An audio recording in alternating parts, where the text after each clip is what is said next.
Hello friends, welcome back to Anu recipes. ಅವರೆಕಾಯಿ season ಬಂತು ಅಂದರೆ ಎಲ್ಲರ ಮನೆಯಲ್ಲೂ ಸದ್ದು ಮಾಡುವಂತಹ ಸಾರಿದು. ಅದೇ ಹಿತಕ್ಕಿದ ಅವರೆಕಾಳು ಸಾರು. ಬಿಸಿ ಬಿಸಿಯಾದ ರಾಗಿ ಮುದ್ದೆ ಜೊತೆ ಇಂಥ ರುಚಿಯಾದ ಹಿತಕ್ಕಿದ ಅವರೆಕಾಳು ಸಾರು ಇದ್ರೆ ಊಟ ಅಂತೂ ಸೂಪರ್. ಇದೇ ಮೊದಲನೇ ಬಾರಿಗೆ ನೀವು ನನ್ನ ಚಾನೆಲ್ನ ನೋಡ್ತಾ ಇದ್ರೆ ದಯವಿಟ್ಟು ಸಬ್ಸ್ಕ್ರೈಬ್ ಮಾಡ್ಕೊಳ್ಳಿ ಅಂತ ಕೇಳ್ಕೊಳ್ತಾ ಸಿಂಪಲ್ ಆಗಿ ಈ ಹಿತಕ್ಕಿದ ಅವರೆಕಾಳು ಸಾರನ್ನ ಹೇಗೆ ಮಾಡೋದು ಅಂತ ನೋಡೋಣ ಬನ್ನಿ. ಫ್ರೆಂಡ್ಸ್, ವಿಡಿಯೋನ ಸ್ಕಿಪ್ ಮಾಡದೆ ಪೂರ್ತಿಯಾಗಿ ನೋಡಿ. ಇದರಿಂದ ನೀವು ಕೂಡ ತುಂಬಾ ರುಚಿಯಾದಂತಹ ಹಿತಕ್ಕಿದ ಅವರೆಕಾಳು ಸಾರನ್ನ ಮಾಡಬಹುದು. ಸಾಂಬಾರ್ಗೆ ಬೇಕಾದಂತಹ ಮಸಾಲೆ ಪದಾರ್ಥಗಳನ್ನ ಫ್ರೈ ಮಾಡ್ಕೊಳ್ಳೋಣ. ಒಂದು ಪ್ಯಾನ್ನ ಬಿಸಿಗಿಟ್ಕೊಂಡು ಅದಕ್ಕೆ 2 ಟೇಬಲ್ ಸ್ಪೂನ್ ಅಷ್ಟು ಎಣ್ಣೆನ ಹಾಕೊಳ್ತಾ ಇದ್ದೀನಿ. ಎಣ್ಣೆ ಚೆನ್ನಾಗಿ ಕಾದ ಮೇಲೆ ಅದಕ್ಕೆ 1 ಮೀಡಿಯಂ ಸೈಜ್ ಈರುಳ್ಳಿನ ಹಾಕೊಳ್ತಾ ಇದ್ದೀನಿ. ಇದರ ಜೊತೆಗೇನೆ 1 ಗೆಡ್ಡೆ ಬೆಳ್ಳುಳ್ಳಿ, 2 ಹಸಿಮೆಣಸಿನಕಾಯಿ, 1 ಇಂಚು ಶುಂಠಿ, 3 ರಿಂದ 4 ಲವಂಗ ಹಾಗೂ 1 ಇಂಚು ಚಕ್ಕೆನ ಹಾಕೊಂಡು 1-2 ನಿಮಿಷ ಫ್ರೈ ಮಾಡ್ಕೊಳ್ತಾ ಇದ್ದೀನಿ.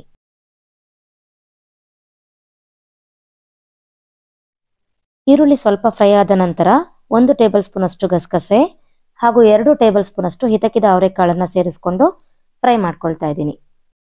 ಈ ರೀತಿ ಹಸಿಯಾದಂತಹ ಹಿತಕ್ಕಿದ ಅವರೆಕಾಳನ್ನ ನಾವು ಎಣ್ಣೆಯಲ್ಲಿ ಫ್ರೈ ಮಾಡಿ ರುಬ್ಕೊಳ್ಳೋದ್ರಿಂದ ಸಾಂಬಾರು ತುಂಬಾ ರುಚಿಯಾಗಿರುತ್ತೆ.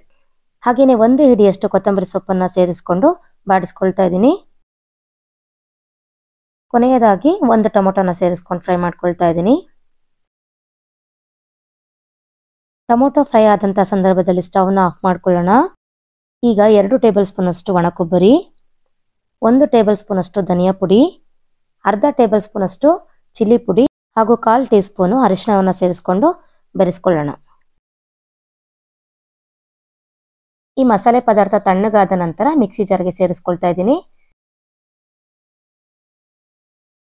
ಹಾಗೆ ಅದಕ್ಕೆ ಸ್ವಲ್ಪ ನೀರನ್ನು ಕೂಡ ಸೇರಿಸ್ಕೊಂಡು ನುಣ್ಣಗೆ ರುಬ್ಕೊಳ್ಬೇಕಾಗುತ್ತೆ. ಈ ರೀತಿಯಾಗಿ ಸಾಂಬಾರ್ಗೆ ರೆಡಿ ಮಾಡ್ಕೊಳ್ಳೋಣ. ಒಂದು ಕುಕ್ಕರ್ನ ಬಿಸಿಗಿಟ್ಕೊಂಡು ಅದಕ್ಕೆ 2 ಟೇಬಲ್ ಸ್ಪೂನ್ ಅಷ್ಟು ತುಪ್ಪನ ಹಾಕೊಳ್ತಾ ಇದ್ದೀನಿ. ತುಪ್ಪ ಬೇಡ ಅಂದರೆ ನೀವು ಎಣ್ಣೆ ಕೂಡ ಬಳಸಬಹುದು. ತುಪ್ಪ ಬಿಸಿಯಾಗಿದೆ. ಈ ಹಂತದಲ್ಲಿ ಅರ್ಧ ಟೀ ಸ್ಪೂನ್ ಅಷ್ಟು ಸಾಸಿವೆನ ಹಾಕೊಳ್ತಾ ಇದ್ದೀನಿ. ಸಾಸಿವೆ ಸಿಡಿದ ನಂತರ ಸ್ವಲ್ಪ ಹಿಂಗನ್ನ ಸೇರಿಸ್ಕೊಳ್ತಾ ಇದ್ದೀನಿ. 1-2 ಗರಿ ಕರಿಬೇವು ಹಾಗೂ 1 ಸಣ್ಣ ಈರುಳ್ಳಿನ ಈ ಒಗ್ಗರಣೆಗೆ ಸೇರಿಸ್ಕೊಳ್ತಾ ಇದ್ದೀನಿ.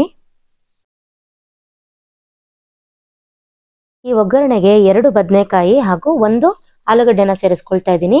ಇದು ಆಪ್ಷನಲ್ಲು, ನಿಮಗೆ ಬೇಡ ಅಂದರೆ ನೀವು ಸ್ಕಿಪ್ ಮಾಡ್ಕೊಳ್ಬಹುದು. 1-2 ನಿಮಿಷ ಈ ಬದನೆಕಾಯಿ ಹಾಗೂ ಆಲೂಗಡ್ಡೆನ ಎಣ್ಣೆಯಲ್ಲಿ ಕೈ ಆಡಿಸ್ಕೊಳ್ತಾ ಇದ್ದೀನಿ.